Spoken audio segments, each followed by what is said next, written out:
1, 2, 3, 4.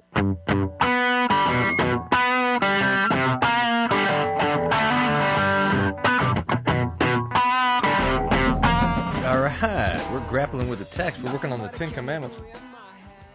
And today we have the 5th commandment from our guy Luther. Oh, there he is. We're going to get out the Luther Polaroid, and we're going to see what we can do here as we look at all the stuff that we've done.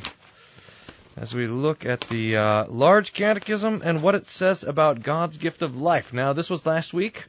God's gift of life, marriage, stuff, name. He protects all this sort of stuff. Let's see if Luther can confirm those things that we talked about. So, remember the 5th commandment, you shall not murder.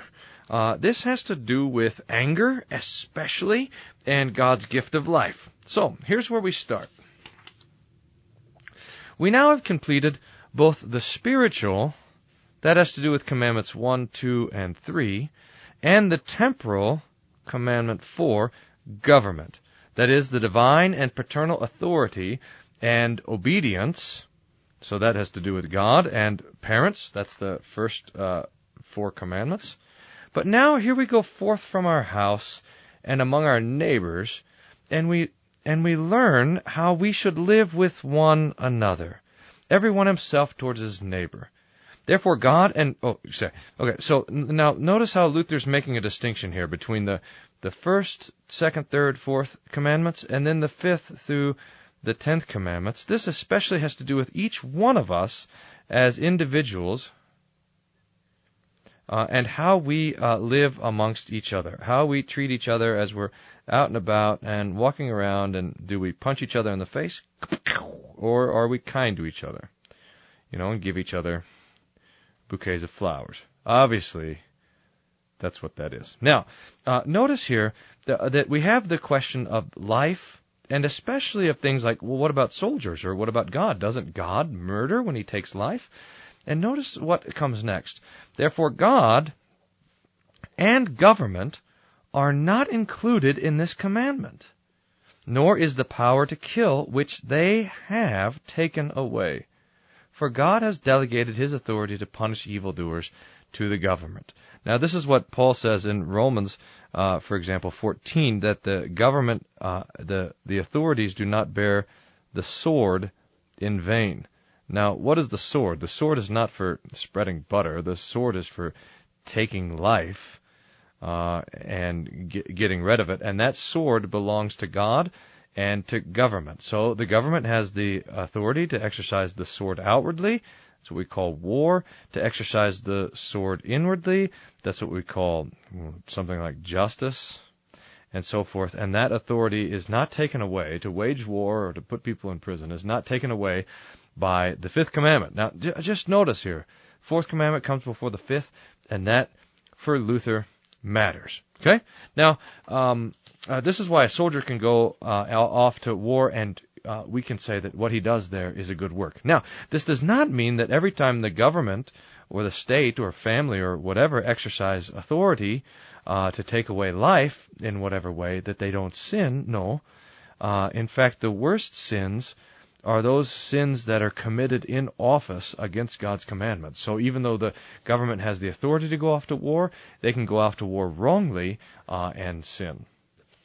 Luther continues, therefore, it is here forbidden to everyone to be angry, except those, as we said, who are in place of God, that is, parents and the government. Now, I think this is a couple of particularly helpful distinctions that we want to have here, so that when we're talking about the 5th commandment, we're especially dealing with the phenomenon of anger. But here we're going to have the difference between the anger of an individual versus the anger of place or office. So as a person, I'm not authorized to be angry at someone else. Here's a sinner, the guy that, punched me in the face. Come on, buddy, put up your dukes. I as a person am not allowed to be angry at him, and yet as an office, I am. So as a parent, I can punish the children who sin. As a policeman, I can arrest the people who commit crimes and so forth. So anger is forbidden according to person, but it's permitted according to office. Got it? You guys got that? This is why the Scriptures can speak both of anger being a sin and anger also being a good work. Let's see if we can fit this whole thing in the screen here. Luther continues. Now, since this inheres in everyone by nature, and is a common practice that no one is willing to suffer at the hands of another, God wishes to remove the root and the source by which the heart is embittered against our neighbor. So that notice here that what's forbidden in this commandment is not only the outward act of violence and aggression, but also the root and source by which that sin would come. And to accustom us ever to keep in view this commandment, always to contemplate ourselves in it as in a mirror. Remember, this is the second use of the law, which is the first is a curb, the second is a mirror, and the third is a guide. So this is the second use of the law, and it shows us, we look in the mirror, and we see that we're sinners. You know, remember that? I got a mirror around here somewhere, can't find it. To regard the will of God, and with hearty confidence and invocation of his name, to commit to him the wrong which we suffer. Now, Luther had before this is paragraph 187, in the paragraphs before, he had talked about how, here one guy comes and assaults another guy, sins against someone else, and that's the first wave. And then the second wave is, I'm angry at that guy, and then I want to return the sin back. And that's what he's talking about here, the idea of vengeance. Or retribution, of getting even with someone. And he says, no, this commandment cuts that off so that our anger is not brought to other people. Thus we shall suffer our enemies to rage and be angry, doing what they can, and we learn to calm our wrath and to have a patient, gentle heart, especially to those who give us cause to be angry, that is, our enemies. Like Jesus says, we ought to have love for our enemies. If we love the people who love us, if we love our friends, we don't do anything else different than the heathen does. So this commandment is especially pushing towards that. Now, there's a couple more things that Luther's going to expound upon here. Paragraph 185. And basically, you're watching this video and you think, well, why am I listening to this fool read the large catechism? Why don't I just go and read it myself? And to that I say, well, this is a good idea. That's what you should do. Just read. It's there. It's online. bookofconcord.org. Anyway, maybe you don't have a bookofconcord.org. You only have YouTube. You're some sort of desert island that only has YouTube. Well, then you have to suffer through this. But otherwise, just stop watching and like it and comment. Remember to do that. But then just go read this stuff. Here, Luther continues. Briefly, he, God, would hereby protect, set free, and keep in peace everyone against the crime and violence of everyone else. So here's our life. Here we are, and we're alive with really long legs, and we're happy and everything, and we have our bodies through which God gives us gifts, etc. God is going to protect our life with this commandment against anything coming against it, against crime and violence of everyone else, and would have this commandment placed as a wall, fortress, and refuge about our neighbor, that we do him no hurt or harm in his body. So that God is setting up a wall, like a castle wall, around every person so that they're protected in their life. And that's how this commandment is to be considered. It's a pretty good picture, huh? It kind of looks like a guy in a backyard swimming pool, but anyway. And secondly, under this commandment, not only is he guilty who does evil to his neighbor, but also, this is the secondly, but also those who can do him good, prevent, resist evil, defend and save him, so that no bodily harm or hurt can happen to him, and yet does not do it. So not only does this commandment command us there's the stuff that we are not to do, the things that we are forbidden from doing, but there's also the things that we are to do. And what is it that we are to do? If we can prevent evil, if we can do our neighbor good, that we have to do as well. So, in summary, here we have again the Word of God, whereby he would encourage us to true, noble, and sublime works. In short, love and kindness to our enemies. Look at this. To our enemies. And would ever remind us to reflect upon the first commandment, that He is our God.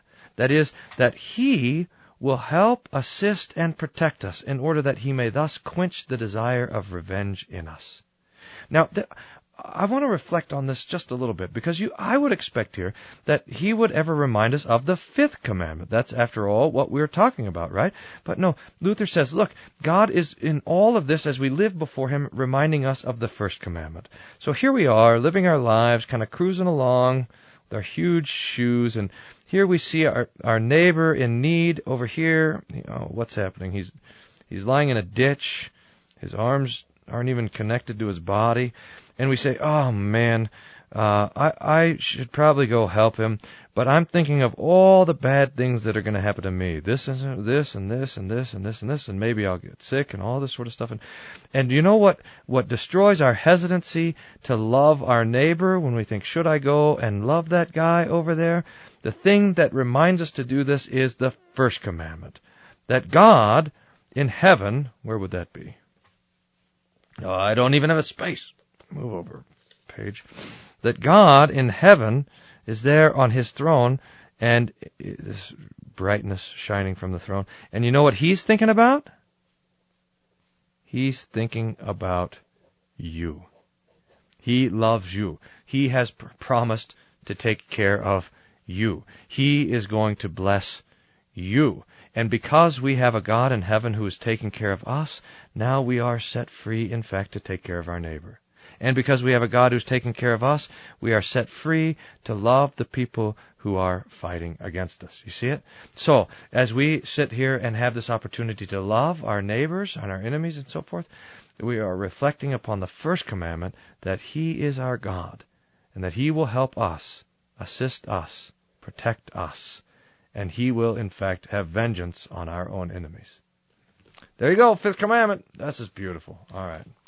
Basically, read the large catechism.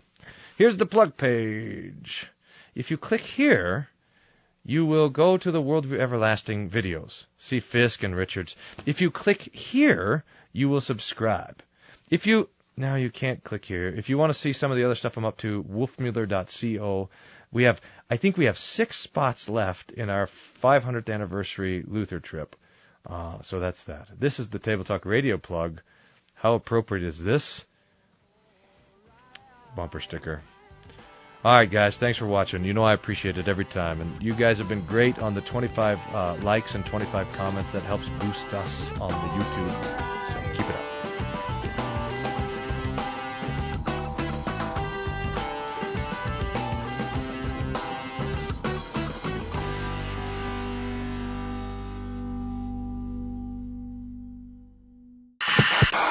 Worldview Everlasting is solid, Christian, and free because it is viewer supported. Your monthly gift of $5, $10, or $25 is the reason that we can continue to improve and expand these tools for online Christian outreach and discipleship. To make a one-time donation, sign up for the Lutheran Ninja Clan regular giving, or to find information about how to put Worldview Everlasting in your congregation's budget, click Donate Now.